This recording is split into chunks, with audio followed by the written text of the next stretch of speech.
The Art of War by Sun Tzu. Part 5. Energy.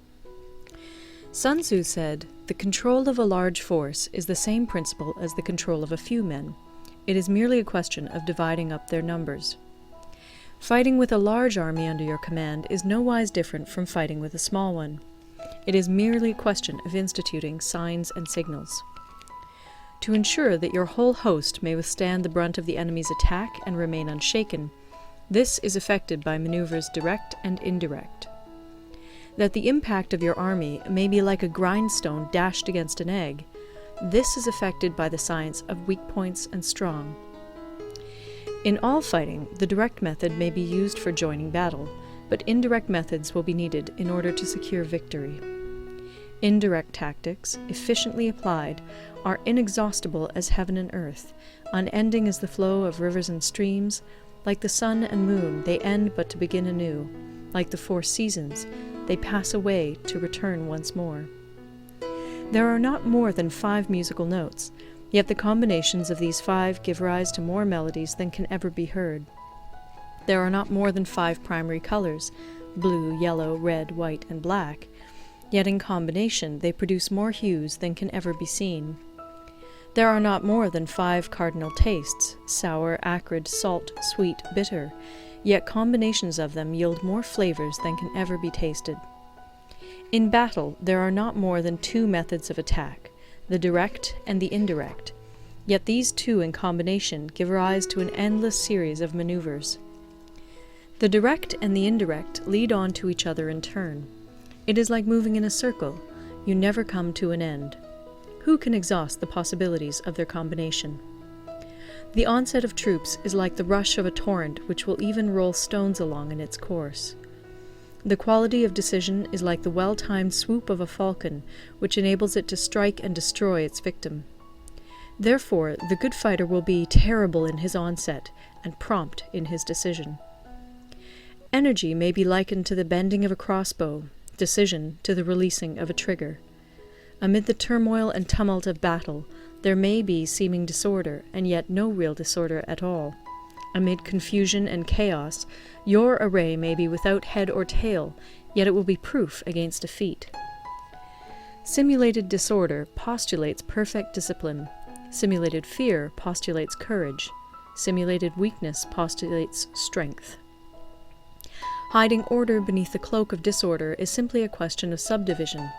Concealing courage under their show of timidity presupposes a fund of latent energy.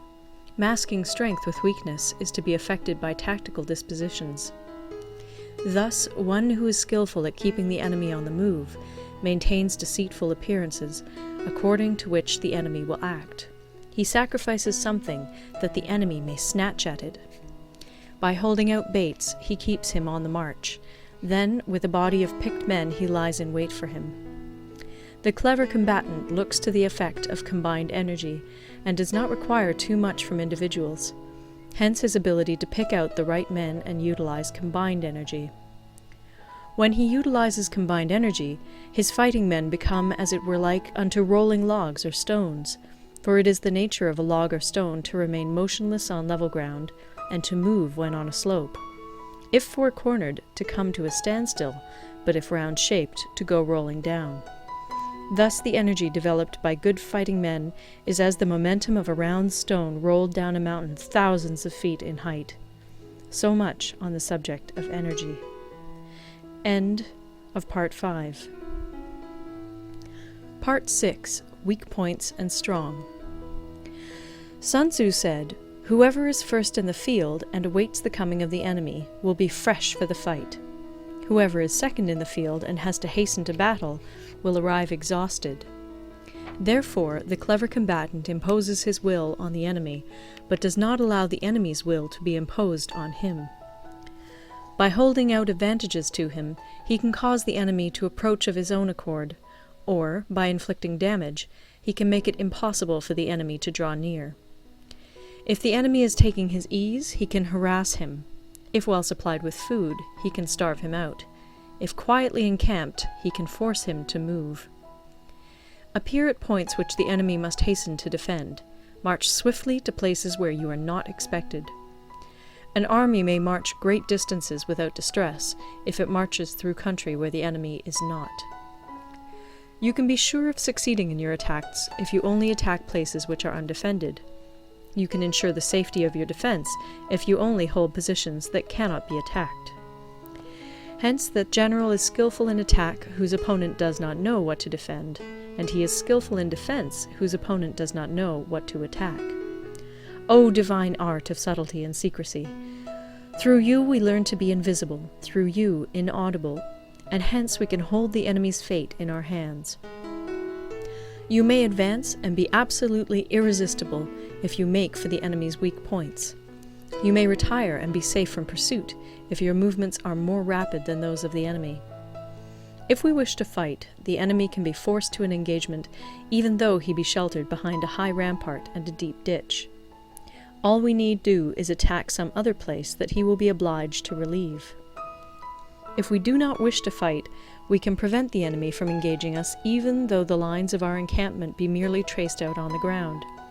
All we need do is throw something odd and unaccountable in his way. By discovering the enemy's dispositions and remaining invisible ourselves, we can keep our forces concentrated while the enemy's must be divided. We can form a single united body while the enemy must split up into fractions. Hence, there will be a whole pitted against separate parts of a whole, which means that we shall be many to the enemy's few. And if we are able thus to attack an inferior force with a superior one, our opponents will be in dire straits. The spot where we intend to fight must not be made known, for then the enemy will have to prepare against a possible attack at several different points. And his forces being thus distributed in many directions, the numbers we shall have to face at any given point will be proportionately few. For should the enemy strengthen his van, he will weaken his rear. Should he strengthen his rear, he will weaken his van. Should he strengthen his left, he will weaken his right. Should he strengthen his right, he will weaken his left.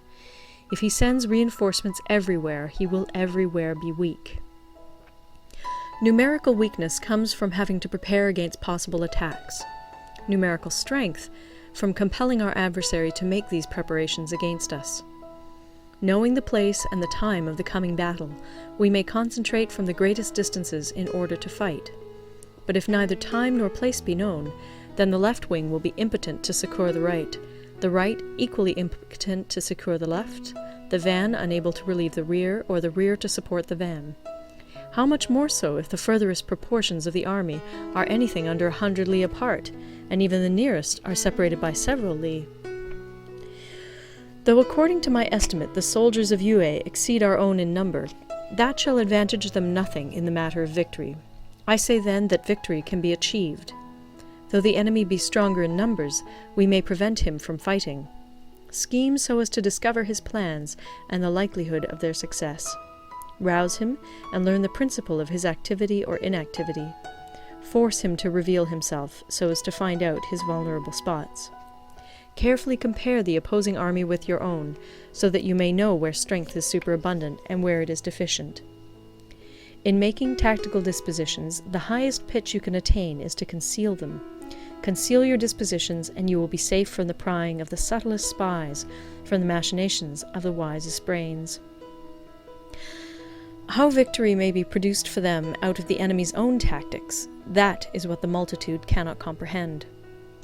All men can see the tactics whereby I conquer, but what none can see is the strategy out of which victory is evolved. Do not repeat the tactics which have gained you one victory, but let your methods be regulated by the infinite variety of circumstances.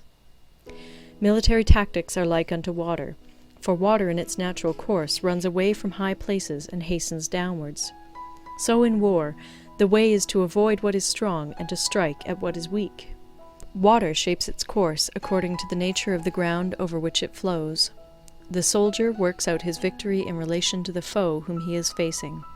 Therefore, just as water retains no constant shape, in warfare there are no constant conditions.